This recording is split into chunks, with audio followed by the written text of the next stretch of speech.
नमस्कार। आकाशवाणी जयपुर अजमेर से प्रस्तुत है प्रादेशिक समाचार।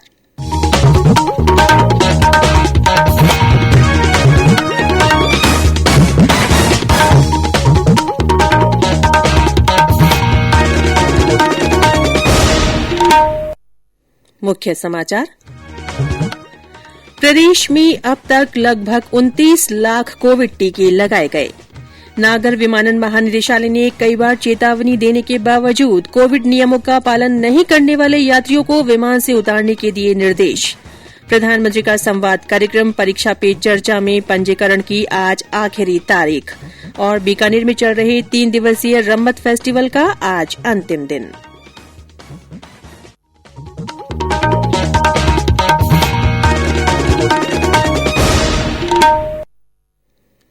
समाचारों के साथ मैं रितिका गुप्ता। कोविड-19 महामारी के खिलाफ देश एकजुट होकर लड़ रहा है। आप भी हमारे साथ सुरक्षा और बचाव के 3 आसान एहतियाती उपायों का संकल्प लें। मास्क पहनें, 2 गज की दूरी है जरूरी, सुरक्षित दूरी बनाए रखें, हाथ और मुंह साफ रखें। और अब समाचार विस्तार से। प्रदेश में अब तक 28,94,730 कोविड टीके लगाए जा चुके हैं। इनमें टीके की 24,36,818 पहली खुराक और 4,57,912 दूसरी खुराक शामिल है। कल 1,73,000 से ज्यादा लोगों को कोविड वैक्सीन की पहली खुराक दी गई। इनमें 60 साल से अधिक उम्र के 1,56,000 से ज्यादा लोग और गंभीर बीमारी वाले 16,336 लोग शामिल हैं। इस बीच 2,700 हेल्थ वर्कर्स को पहली और 7,892 हेल्थ वर्कर्स को दूसरी डोज दी गई। इसी तरह 2,579 फ्रंटलाइन वर्कर्स को पहली और 10,208 को दूसरी डोज दी गई।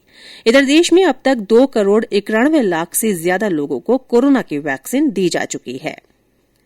प्रदेश में कल कोरोना संक्रमण के 201 नए मामले सामने आए। इनमें सबसे ज्यादा उदयपुर में 39 और कोटा में 36 संक्रमित मिले। इसके अलावा जयपुर में 26, राजसमंद में 22, जोधपुर में 14, भीलवाड़ा में 12, अजमेर में 10, अलवर और बांसवाड़ा में 9-9, पाली में 5, श्रीगंगानगर, हनुमानगढ़ और करौली में 3-3, चित्तौड़गढ़, नागौर, प्रतापगढ़ और सीकर में 2-2, जबकि बारां और झालावाड़ में 1-1 व्यक्ति में संक्रमण का पता चला। राहत की बात यह है कि 14 जिलों में कल कोई भी नया संक्रमित नहीं मिला और न ही किसी मरीज की मौत हुई है। स्वास्थ्य विभाग के अनुसार राज्य में कल 114 लोग संक्रमण मुक्त हुए हैं। प्रदेश में अब कोरोना के 2,329 सक्रिय मामले हैं। नागर विमानन महानिदेशालय ने विमान सेवा संचालन कंपनियों से कहा है कि लगातार चेतावनी देने के बावजूद जो यात्री मास्क उचित ढंग से नहीं पहनते उन्हें विमान से उतार दिया जाना चाहिए। महानिदेशालय ने कहा कि यात्रियों के लिए कोविड नियमों का कड़ाई से पालन करना जरूरी है। ये देखा गया है कि हवाई यात्रा करने वाले कुछ लोग कोविड के मानकों का पालन नहीं कर रहे हैं। ये लोग उचित ढंग से मास्क नहीं पहनते हैं और प्रवेश द्वारों पर परस्पर सुरक्षित दूरी के मानक का भी पालन नहीं हो रहा है। केंद्रीय औद्योगिक सुरक्षा बल या अन्य पुलिसकर्मियों को हवाई अड्डों के प्रवेश द्वारों पर तैनात किया गया है और ये सुनिश्चित करने के लिए कहा गया है कि बिना मास्क के कोई यात्री अंदर न जाने पाए। महानिदेशालय ने कहा है कि अगर कोई यात्री कोविड-19 मानकों का पालन नहीं करता है तो उसे उचित चेतावनी के बाद सुरक्षा बलों के हवाले कर दिया जाना चाहिए।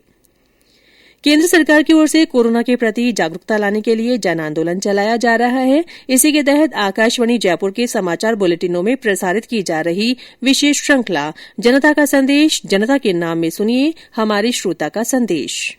नमस्कार, जिला बाड़मेर पंचायत समिति धोरीमना से मैं राहुराम भादू। कोरोना महामारी अभी तक खत्म नहीं हुई है, इसलिए आप सब भीड़ भाड़ वाले स्थानों में जाने से बचें और मास्क पहनें, साबुन से बार बार हाथ धोएं और 2 गज की दूरी रखें और अपनी बारी आने पर वैक्सीन अवश्य लें। धन्यवाद।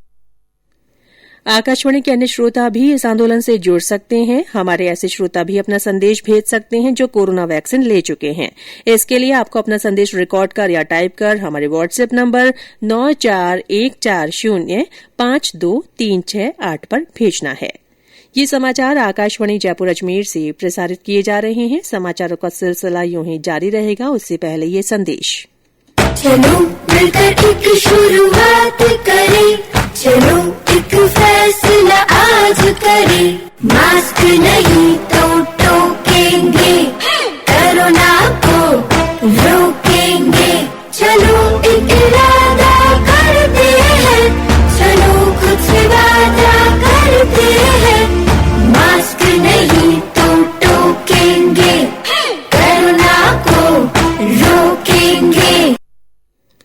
प्रादेशिक समाचारों में फिर से आपका स्वागत है। प्रधानमंत्री का विद्यार्थियों के साथ संवाद कार्यक्रम परीक्षा पे चर्चा के पंजीकरण के लिए आज अंतिम दिन है। इस वर्ष परीक्षा पे चर्चा का चौथा संस्करण होगा और इसे ऑनलाइन आयोजित किया जाएगा। ये कार्यक्रम प्रधानमंत्री नरेंद्र मोदी के नेतृत्व में एग्जाम वॉरियर अभियान का एक हिस्सा है, जो छात्रों के लिए तनाव मुक्त वातावरण का निर्माण करता है। छात्र इस कार्यक्रम में हिस्सा लेने के लिए सरकारी वेबसाइट माई.gov पर पंजीकरण करा सकते हैं।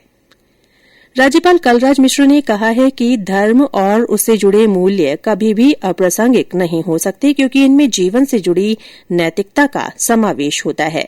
श्री मिश्र ने कल राजभवन में 21वीं सदी के विश्व में धार्मिक मूल्य विषय पर ऑनलाइन अंतर्राष्ट्रीय संगोष्ठी को संबोधित करते हुए कहा कि धर्म मनुष्य की बेहतरी के लिए है। जो भी मानवीय कर्म किया जाए वही धर्म है। राजस्थान लोक सेवा आयोग आरपीएससी आरएएस परीक्षा 2018 के पहले चरण के साक्षात्कार 22 मार्च से 26 मार्च तक लेगा। इस चरण में कुल 300 अभ्यर्थियों को साक्षात्कार के लिए बुलाया जाएगा। शेष अभ्यर्थियों का कार्यक्रम बाद में जारी किया जाएगा। अभ्यर्थियों के साक्षात्कार पत्र आयोग की वेबसाइट पर अपलोड कर दिए गए हैं। प्रसिद्ध लोक नाट्य रम्मत को विशिष्ट पहचान दिलाने के उद्देश्य से बीकानेर में रम्मत फेस्टिवल आयोजित किया जा रहा है। 3 दिवसीय फेस्टिवल का आज अंतिम दिन है। हमारे संवाददाता ने बताया कि इस बार फेस्टिवल को डिजिटल मीडिया पर भी प्रदर्शित किया गया है। इससे देश ही नहीं बल्कि विदेश में भी रहने वाले लोग प्रदेश की संस्कृति से रूबरू हो रहे हैं।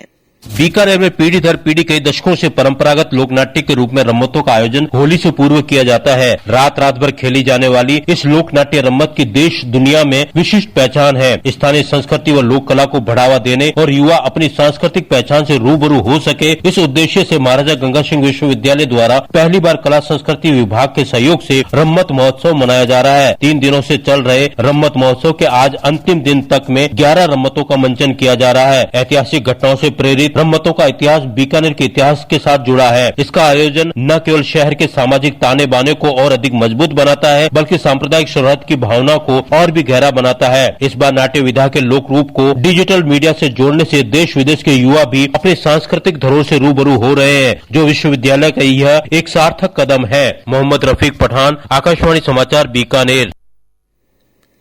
जैसलमेर के प्रसिद्ध अंतर्राष्ट्रीय लोक कलाकार दपू खान मिरासी का कल निधन हो गया। दपू खान झंडकली गांव के मूल निवासी थे। मुख्यमंत्री अशोक गहलोत ने दपू खान के निधन पर संवेदना व्यक्त की है।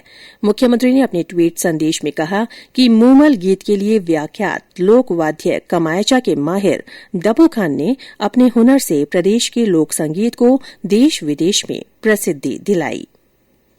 पवित्र अमरनाथ यात्रा इस साल 28 जून से शुरू होगी। 56 दिन तक चलने वाली यात्रा का समापन 22 अगस्त को होगा। पिछले साल कोविड महामारी के कारण अमरनाथ यात्रा रद्द कर दी गई थी। हालांकि इस वर्ष भी कुछ राज्यों में कोविड संक्रमण के मामले बढ़ने की खबरें हैं, इसीलिए यात्रा के दौरान कोविड के मानकों का कड़ाई से पालन कराया जाएगा। भारत और इंग्लैंड के बीच दूसरा T20 क्रिकेट मैच आज अहमदाबाद के नरेंद्र मोदी स्टेडियम में खेला जाएगा। आकाशवाणी से मैच का आंखों देखा हाल शाम 6:30 से प्रसारित किया जाएगा। 5 मैचों की इस श्रृंखला में इंग्लैंड 1-0 से आगे है। इधर महिला क्रिकेट में 5 एकदिवसीय अंतर्राष्ट्रीय मैचों की श्रृंखला में भारत और दक्षिण अफ्रीका के बीच आज चौथा मुकाबला हो रहा है। और अंत में मुख्य समाचार एक बार फिर। प्रदेश में अब तक लगभग 29 लाख कोविड टीके लगाए गए हैं। नागर विमानन महानिदेशालय ने कई बार चेतावनी देने के बावजूद कोविड नियमों का पालन नहीं करने वाले यात्रियों को विमान से उतारने के निर्देश दिए हैं। प्रधानमंत्री का संवाद कार्यक्रम परीक्षा पे चर्चा में पंजीकरण की आज आखिरी तारीख है। और बीकानेर में चल रहे 3 दिवसीय रम्मत फेस्टिवल का आज अंतिम दिन है। इसी के साथ प्रादेशिक समाचार बुलेटिन समाप्त हुआ। हमारा अगला बुलेटिन हिंदी में दोपहर 12:30 बजे प्रसारित होगा। नमस्कार।